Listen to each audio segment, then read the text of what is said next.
আমাদের সামনে দেখতে পাচ্ছেন আমাদের সামনে দুইটি বোন, কে বড় কে ছোট জানি না, তাদের কাছ থেকে আমরা জেনে নিব। চলুন আমরা কথা বলি তাদের সাথে। আসসালামু আলাইকুম। ওয়ালাইকুম সালাম। মাশাআল্লাহ, দুজনই সালাম উত্তর দিচ্ছে। অনেক হ্যাপি ফ্যামিলি মনে হচ্ছে। কেমন আছেন আপনি? আলহামদুলিল্লাহ। আচ্ছা, ভালো আছি। আমরা অনেক সময় একা একা ক্যামেরা বন্দী করি একজনকে। আজকে আমাদের সৌভাগ্য হয়েছে দুইজন কি পেয়েছি। আমরা অনেক আনন্দিত যে দুইজনকে একই ক্যামেরায় বন্দী করতে পেরেছি। আমরা জানবো আপনাদের সাথে সম্পর্কটা কি। প্রথমেই প্রথমেই সম্পর্কটা জানতে চাচ্ছি। আমাকে সম্পর্ক মেয়ে বাস্তি, মানে বাস্তি মানে এই বাস্তি, তো আমরা এই দায়িত্ব নিছি। এখন বাস্তির বিয়ে দিতে চাই, আচ্ছা, ভালো একটা যদি পোলা যদি বিয়ে করতে চাই, কারণ আমরা গরিব মানুষ, টাকা পয়সা নাই। যে টাকা পয়সা ছাড়া যদি বিয়ে করে একটা ভালো পোলা পাই, তাহলে বিয়া দিব। ঠিক আছে। জি, আমি বলতে চাচ্ছি বোন, আমি একটু জানতে চাচ্ছি আপনার কাছে কেন কেন আপনি তাকে বিয়ে দিতে চাচ্ছেন এবং তার সম্পর্কে একটু জানতে চাই। আসলে তার সাথে তার বাবা মা নেই কেন, বা আপনি কেন নিয়ে এসেছেন, এই বিষয়টা একটু ক্লিয়ার করুন। আমি এই মেয়েটারে বিয়ে দিতে চাই, কারণ আমি চাই না এক মেয়ে হারাইছি, আমি দ্বিতীয় মেয়েটা হারাইতে চাই না। অল্প বয়সে বিয়ে দিতে চাই। মানে হারানো আর অল্প বয়সের তফাৎটা একটু যদি ক্লিয়ার করেন। তো বাবা মা কি হয়েছে, বাবা মা সম্পর্কে বাবা মা বাবা মা থাকতে ওই যে বলে না যে এক গাছের খাল আর এক গাছে লাগে না, সেমন মা যদি না থাকে বাপটা ওই হয়। এখন আপনারা বিস্তারিত আর কি বলবো কোন, এটা তো বুঝাই নিতে হইব। আমরা আপনি যদি একটু বলেন ওদের ফ্যামিলিতে কি সমস্যা ছিল, ওর বাবা মায়ের সাথে কি হয়েছিল একটু ক্লিয়ার করেন, যেহেতু আপনি তার গার্ডিয়ান হ্যাঁ, হিসেবে। বাবা মা মানে কি, সংসারে থাকতে হইলে ঠিলারি গুতা লাগে, কাইজা ঝগড়া লাগে, তাই বলে কি মাথা গরম কইরা সারাসারি হওয়া ঠিক না। সংসার বলতেই ঝগড়া কাইজা থাকবেই, এটা স্বাভাবিক। আচ্ছা, এখন এই যে সংসারের ঝগড়া বা দ্বন্দ্ব বিষয় বলছিলেন, এটা কতদিন থেকে শুরু হয়েছিল আপনার যেহেতু পাশাপাশি বা আপনার রিলেটিভ? এখন আমরা বেশি দিন ছিলাম না, মানে বাসা ভাড়া ছিলাম সবাই, মানে বছর খানি আর কি। তারপর তো আমরা সইরা আইছি আর এক জায়গায়। পরে আমি থাকতেই ওই জায়গা ছাড়াছাড়ি হয়েছে।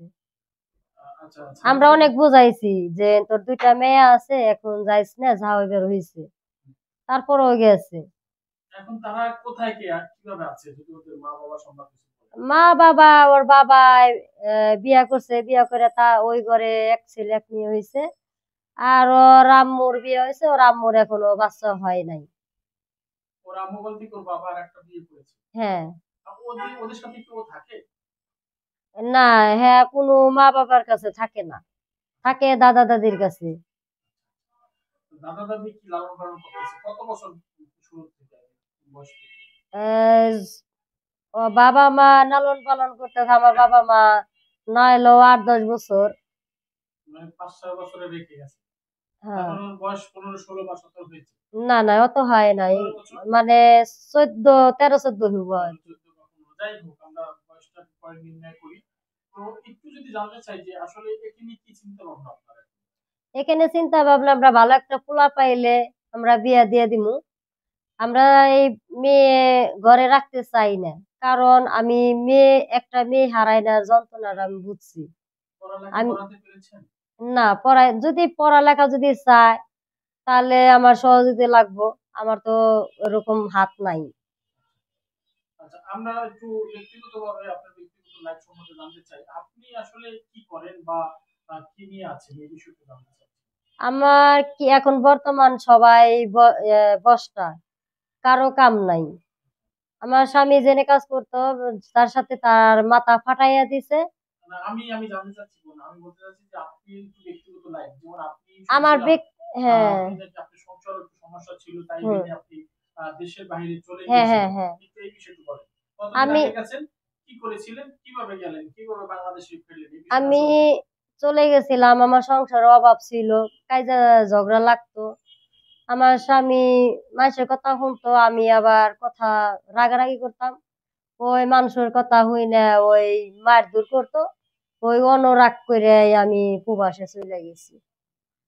আচ্ছা, কতদিন ছিলেন, কি বিষয় নিয়ে গিয়েছিলেন, কোন দেশে? আমি ওই দেশে গেছি, আমি 2 বছর 5 মাস আছিলাম। কিন্তু আমি গেছি খালি, আমি খালি আইছি, আমি কোনো ভবিষ্যৎ করতে পারিনি। কি কাজ করতেন ওখানে? ওখানে আমি 3টা রুগী পালতাম। আর রুগী, জানেনই তো একটা রুগী পালতে কত কষ্ট লাগে। আমি তিনটে রুগী পালছি। আর আমি নিজেও একজন রুগী অসুস্থ। আচ্ছা, ওখানে কত টাকা স্যালারি? আমি ওই জায়গায় স্যালারি পাইতাম 25,000। আপনি কি ভাষা ওখানে কি জানতেন, যে আসলে ভাষা না জানলে কতটা কষ্ট হয় একটু? হ্যাঁ, আপনার প্রবাস জীবন নিয়ে কিছু আমরা জানতে চাইবো। আমি ভাষা বুঝতাম না। ম্যাডাম আমার মারধর করতো, আমি কাউকে বলতাম না, কারণ আমি জানি আমি আইছি কষ্টে। এলে আমি কাউকে বলতাম না, ম্যাডাম আমার মারধর করতো, আমি ভাষা বুঝতাম না প্রথম। কতদিন সমস্যায় ছিলেন আমি ভাষা? বাসায় সমস্যা ছিলাম না হইলো আমার 6-7 মাস। আহ, ওরা যখন আপনাকে ডাকতো, কি বলে ডাকতো, বা আপনি কিভাবে বুঝতেন যে কি কাজে করছে, এই বিষয়ে একটু আলোচনা করুন। আমি প্রথমে বুঝতাম না, পরে আস্তে আস্তে আমি শিখছি। আমার এই আয়সা করে ডাক দিত। আর এক বাসার আহার আত্মীয় আমার ফাতেমা করে ডাক দিত, 2 নামে ডাক পারতো, ফাতেমা আর আয়সা। কি বলতো প্রথমে, কি বলতো? বলতো কাজে দরকার হইলে বলতো যে ফাতেমা, তাল, হাদা, দাওয়া, জিবি, কুলি, আদা ময়া, আদা নাসিব। মানে যদি বলতো যে গলা শুকায় গেছে, বলতো যে পানি আইনা দাও আর ওষুধটা খাওয়াই দাও। আপনি কি বলতেন আরবি ভাষা? আমি বলতাম মামা, সুয়াইয়া। যদি মুরব্বি হইতো তাহলে আমি সিত্তু কইতাম, নানিরে সিত্তু কয়। আমি বলতাম যে মামা, সুয়াইয়া, আনা রুজুল উজানা সুয়াইয়া, মানে আমি কইতাম একটু পরে। আচ্ছা, ওখানে কি আসলে নারীরা প্রবাসী কালে অনেক বিষয় নিয়ে সম্মুখীন হয়। আমরা আসলে যেটা বলতে চাচ্ছি আপনি অবশ্যই বুঝতে পেরেছেন, মানে দর্শক এই মুহূর্তে বুঝতে পেরেছি, অনেক নারীরা অনেক বিষয় ইতে পড়ে, যেটাকে রোড ঝামেলা। না না না, আমার ওই জায়গা আলহামদুলিল্লাহ, ওই জায়গা পুলিশে ডিউটি করতো, পুলিশও আমারে অনেক হেল্প করছে, করছে। কিন্তু এমনি হলো কি, সব দিকেই ভালো আছিল। কিন্তু সব দিকে যেন ভালো থাকবো তার তো কোনো কথা না। এখন একদিকে একদিকে কষ্ট থাকেই। কিন্তু আমি মান সম্মানের দিকে আলহামদুলিল্লাহ, সম্মান করতো। আচ্ছা, সম্মান করতো অনেক নারীরা ওখান থেকে চলে এসে আসে, আর আসার পরে অনেক কথাই বলে। আসলে এমন কোনো ঘটনা আছে যে আপনার সাথে হয়েছে? না না, আমার কোনো বাইরে থেকে ছেলে আইলে আমার ঘর থেকে বাইরে বের দিত না, আমার ঘরে ঢুকতে বলতো, বাইরেতে দিত না। কোনো পোলার সাথে কথা বলতে দিত না। আর আমি কোনো পোলার সাথে কথা বলে আহ, আহ, মানে কি শাসন করতো আর কি, যে এডি করা ভালো না। আদাব, মানে আদাব মানে কি বেয়াদবি করা। আচ্ছা, আমরা আরবিতে আপনার যখন বলে যে তুমি আসো, তোমার সাথে ঘুরতে যাবো, চলো না তুমি, না, ওডি আমাকে কোনো কথা বলে না, কি বলে? তারা কাজ ছাড়া কোনো কিছুই বুঝে না। আচ্ছা, আমরা কাজটাই আমি ওরা একটু পছন্দ। বাংলায় বলি, আপনি যেহেতু অনেকদিন ছিলেন। আমি তোমাকে ভালোবাসি, তোমাকে আমার ভালো লাগে, তোমাকে নিয়ে একটু ঘুরতে যেতে চাই, এই কথাগুলি একটু আরবিতে বলুন তো দেখি। এখন ওইটা মানে ভালোরে, ভালোরে কয় কয়েস, কিন্তু আমি তো পুরা আরবি বুঝি না। মানে আমি রুগী টানছি, অতটা আমি সব বুঝি না, আমি রুগীর কাজের আরবিটাই বুঝি। বেশি একটা করতে পারে। না। তখন আপনি ক্ষুধা লাগতো, আপনি আরবি ভাষায় বলতেন না? হ্যাঁ কি বলতেন? বলতাম। আমি বলতাম যে চিত্ত, আনা আকিল, হাদেনা উজানা, মানে অসুস্থর কথা কথা মানা মারি, দাওয়া আকিল, সুয়াই আকিল।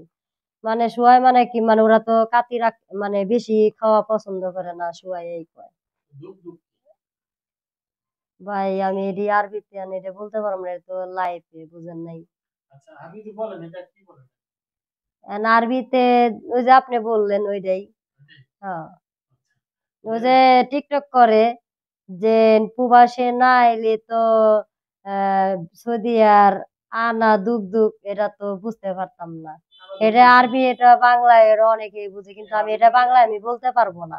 যে তাল, আমরা দুঃখ দুঃখ, এটা কি? ওটা বলতে পারবো না, ওটা খারাপ জিনিস। হ্যাঁ। আচ্ছা, আমরা ওদিকে না যাই, আমরা একটু পাশে যিনি আছেন আমাদের সামনে একজন বোন, আমরা তার সাথে একটু কথা বলি। বোন, আপনি যদি একটু বলেন আপনার কি হয় সে? আমার ফুপু। আপনার ফুপু হয়। আপনার ফুপু প্রবাসে গিয়েছে, আপনার কি ইচ্ছা আছে নাকি প্রবাসে যাওয়ার? না। কেন নেই? ভালো লাগে না প্রবাস? না। আপনার ফুপু যে বললো আপনাকে বিয়ে দিয়ে দিবে, আসলে এই বিষয়টা যদি বলেন, আপনি বিয়ে বসতে চাচ্ছেন নাকি আরো পরে? পরে।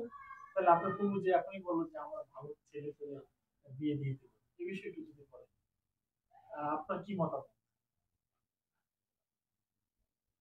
বলেন, কথা বলেন। মানে পরে। আরো পরে? আচ্ছা, কেউ পছন্দ করে আপনাকে? না। আপনি কাউকে করেন? না। ফুপুর সামনে করলে লজ্জা পাচ্ছেন নাকি? আপনার ফুপুর সাথে একদম বান্ধবী না, সব কথা শেয়ার করে? ফুপু বলেন, আপনি বাস্তবে কি প্রেম করে? না না না আপনি না দুজন বলেন আমরা বান্ধবী, সব কথা শেয়ার করে, এটা তো বলেন এই তো বললো যে আমার একজন ছেলে পছন্দ, আমার কাছে না না বলছে। না না না আপনি এখন বলতেছেন মানে লজ্জা পাচ্ছেন? না। দর্শক, আমরা একটু মজা করছিলাম বিভিন্ন বিষয় নিয়ে, তারপরে সত্য কথা বলেনি। আর মেয়েরা সবসময় সত্য কথা বলে না, এটাই স্বাভাবিক। অনেক কিছু গোমর ফাঁস হয়ে যায়। যাই হোক, আমরা পরে ব্যক্তিগতভাবে শুনে নিব যদি কখনো সেই সুযোগ হয়। তো এই প্রোগ্রাম দেখে যদি ভালো লাগে অবশ্যই শেয়ার করে দিবেন এবং এই পরিবারটির পাশে দাঁড়ানোর চেষ্টা করবেন, এবং যে যেখান থেকে দেখছেন ভালোভাবে যাচাই করে একটা সিদ্ধান্ত নেবেন যে আসলে কি করা যায়। এই বোনটি আসলে পড়ালেখা করতে চায় এবং বাবা থেকেও নেই, মা অন্য জায়গায় সংসার করছেন, আর তিনি দাদা দাদির কাছে অসহায়ভাবেই বড় হয়েছেন।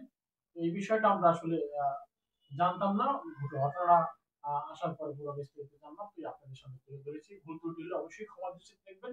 এবং আমাদের চ্যানেলে যদি আপনাদের এমন কোনো ঘটনা থাকে শেয়ার করতে চান, অবশ্যই আমাদের সাথে যোগাযোগ করবেন। এবং সবাই ভালো থাকবেন, সুস্থ থাকবেন। আল্লাহ হাফেজ। নতুন প্রোগ্রাম নিয়ে আবার আপনাদের হাজির হবো। আসসালামু আলাইকুম।